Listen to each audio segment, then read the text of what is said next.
Sharing is caring. दोनों भाई नाश्ते की टेबल पर बैठे थे। प्रियंका, मेरा नाश्ता कहाँ है?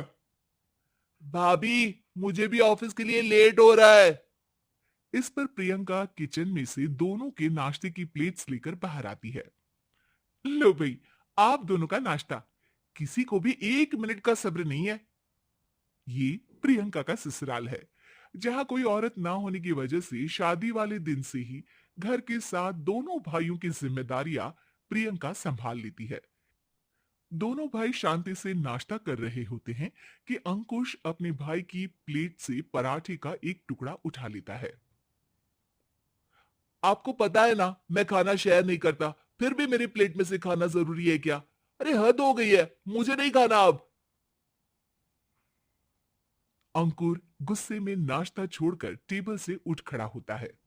अरे, ये कैसा बिहेवियर है अंकुर? एक टुकड़ा ही तो है। एक हो या आधा, मुझे भूख लगी है तो ये सिर्फ मेरा ही है। उसे भी किसी के साथ शेयर करने बैठा तो भूखा नहीं रह जाऊंगा। अरे बाबा ठीक है, अब इस पर भी लड़ाई। दूसरा बना देती हूँ, पर प्लीज ऐसे खाना बीच में छोड़कर मत जाओ। इससे अन्न का अपमान होता है। ओ प्लीज भाभी, ऐसी कोई चीज होती ही नहीं है। आपके पास पैसे हैं, खरीदो और खाओ। अगर नहीं खाया जाए तो फेंक दो। अरे दुनिया में सब यही करते हैं। अंकुर बैग उठाकर ऑफिस के लिए चला जाता है, जिसके पीछे उसका बड़ा भाई मायूस सा घर में खड़ा रह जाता है। जिसने बचपन से सोने की चम्मच में खाया हो, उसे दुनिया के बारे में क्या पता होगा। वैसे गलती तो हमारी ही है। अगर कभी बचपन में ही सही गलत का फर्क सिखाया होता तो आज ये हाल नहीं होते। आप फिक्र क्यों करते हैं जी? भगवान है, वो जो भी करता है सबकी भलाई के लिए ही करता है। और जब वो चाहेंगे तो अपनी तरह से अंकुर भैया को भी सब कुछ सिखा देंगे। पत्नी की बात पर विश्वास कर अंकुश भी ऑफिस चला जाता है।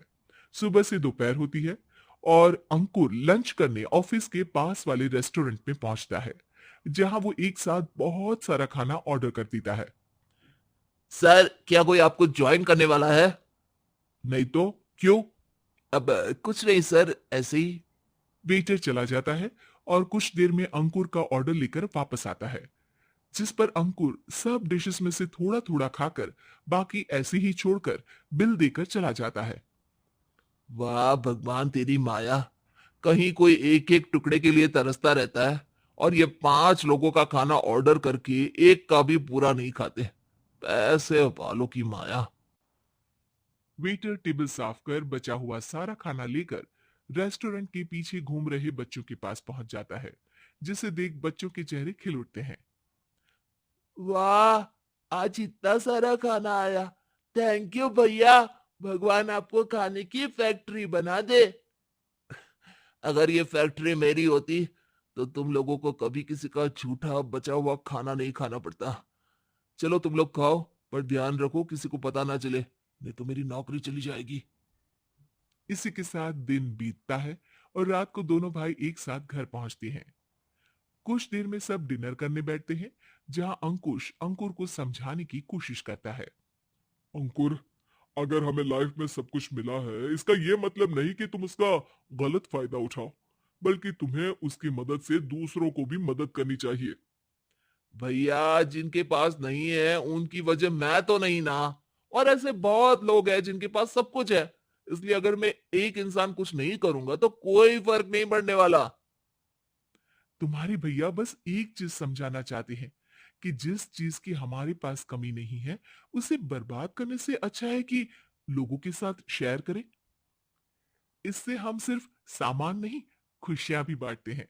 और इसमें तुम्हारा ज्यादा कुछ तो जाएगा नहीं।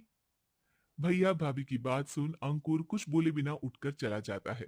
इसी तरह दिन बीतते रहते हैं, जिसमें अंकुश और प्रियंका कोशिश तो बहुत करते हैं, पर अंकुर पर किसी भी चीज का कोई असर नहीं पड़ता।